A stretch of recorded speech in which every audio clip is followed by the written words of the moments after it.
Hi, and welcome to this episode of Underground Video Network's Behind the Counter. This is our special DC Rebirth episode, so stay tuned.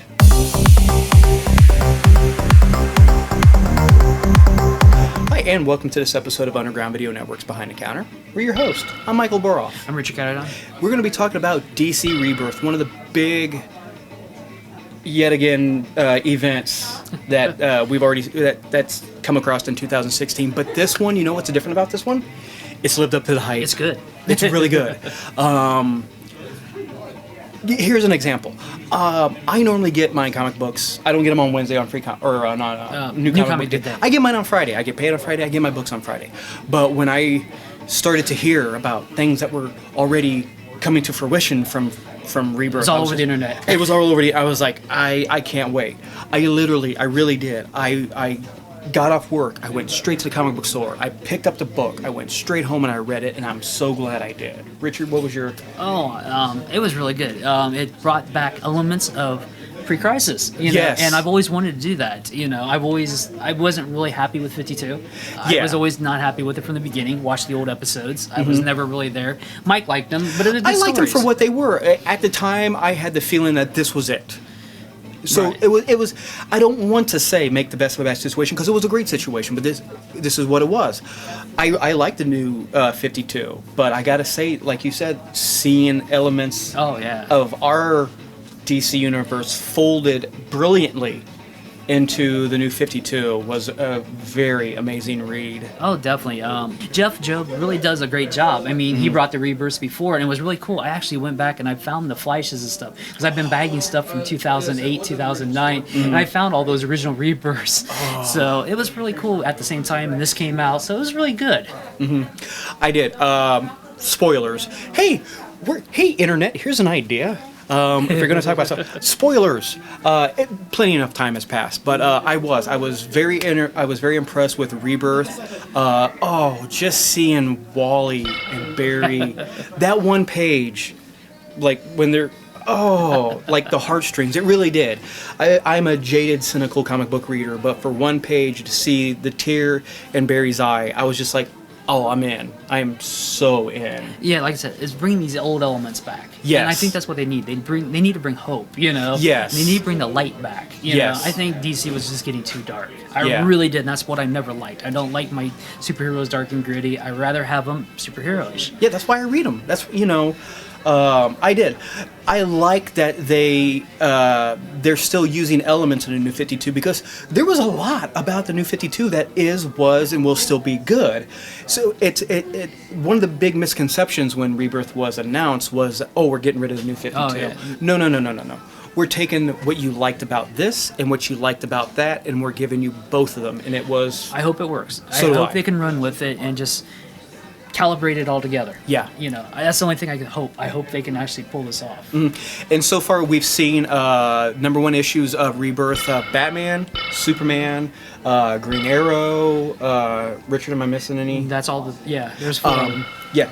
I have to say, I am a huge Green Arrow fan. Always have been. I liked the run in 52, but I got to tell you, that first issue of Green Arrow, I haven't felt like that reading a Green Arrow comic book, like that level, in a long time, and I really loved it. Because why? Because we're bringing Green Arrow and the Black Canary back together. We hope. It's a good start. It's opened the door, and I love the two of them together. I love their dynamic. I love that we're meeting each other for the first time, and they both have misconceptions about each other. Because I like the fact that we're going back to Ollie's roots as the rich industrial. Oh, yeah. And, we're seeing... And it wasn't logged down by a bunch of backstory. I was on an island. Bad stuff happened. It made me realize I need to be a better person. Boom. Story moved on. You got it. It moved on.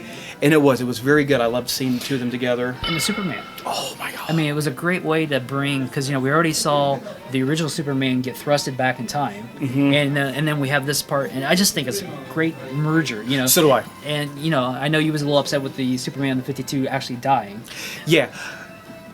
Not as upset as the Superman in the comic book is, though. I love the fact that when I say it's only because it's a generational thing. The pre-52 Superman since he's already had it happen to himself, he is convinced He was coming back. that he's coming back. He's like, just chill, he'll be back. And I love the interaction with him and Lana. It was so good. And the kind of flashback to his fight with Doomsday. Oh, yeah. That artwork. Oh, I loved it. I mean, when I turned that page, I was like, okay, yeah, here we go, another flashback of Doomsday. Flip. Oh, it was so amazing. It was great.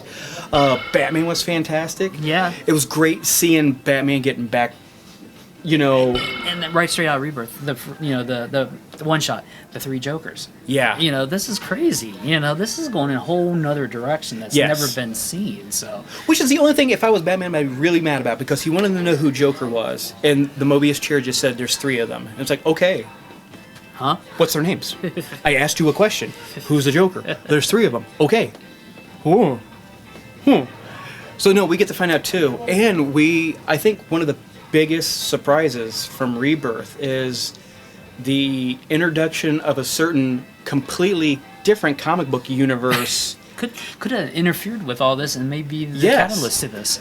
We are, of course, talking about the introduction of the Watchmen universe into the DC universe, and I gotta tell you, a lot of people were kind of like, "That doesn't make what." From what we've seen, I like it. Yeah. I really do. I mean, Batman finding the button, that was perfect. Yes. At least I think. No, that was perfect.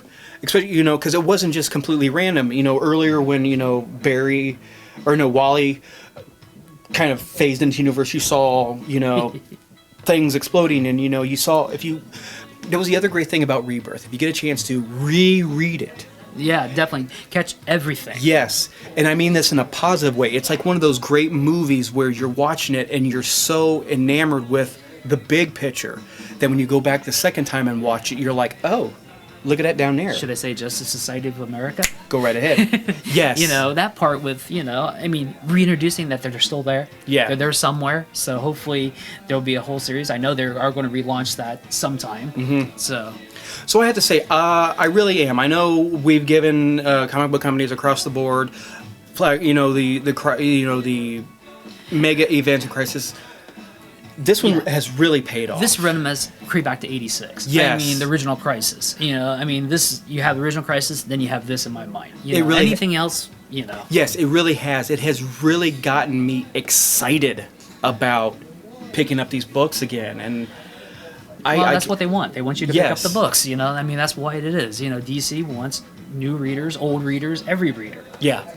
And so far, Rebirth itself, which, by the way, if you get a chance to, go out and get Rebirth really quick while it's still in the first printing. Because why? Because there's 2 more printings coming out. They know already And that, the price went up. which is fair, because when you pick up Rebirth 1 right off the shelves, you're like, wow, this is a big book in a good way. This is a good book. Wow. And then when you found out later, it's like, you better get it, because when they do the second printing, But it's going to be square bound. It's going to be square bound. And it's going to be, it's not that it's going to be more. It's just actually that you're paying for what you get. You're right. So yeah, it's one of the first times where it was like their incentive to get you to buy it right out of the gate instead of waiting for the second print. But the truth about it is from what I've heard about the second and the third printing, I'm gonna get them. I'm gonna get them because like you said, the square bound. Yeah. And I want the third printing for sure. Yes. Because it's going to be offset color and stuff, so Yeah. it'll be a little different. And a certain ring they found in the bag. I can't wait to see what they run with that. Yeah, it really did. The issue Rebirth reminds me so much of those great splash page kind of promos they used to do, like before 52 came out. Remember they did that one really big promo shot where it was like, we're going to tell you everything about what's going to happen in the next year in this one picture, but you got to be able to figure it out. It's like, oh, later on you go back and you look, it's like, oh, the lasso's down here because she did this, and that's broken because he did that. Reading Rebirth was like seeing that, but fleshed out. Yep. Well, like I said, go to your local comic store and pick it up.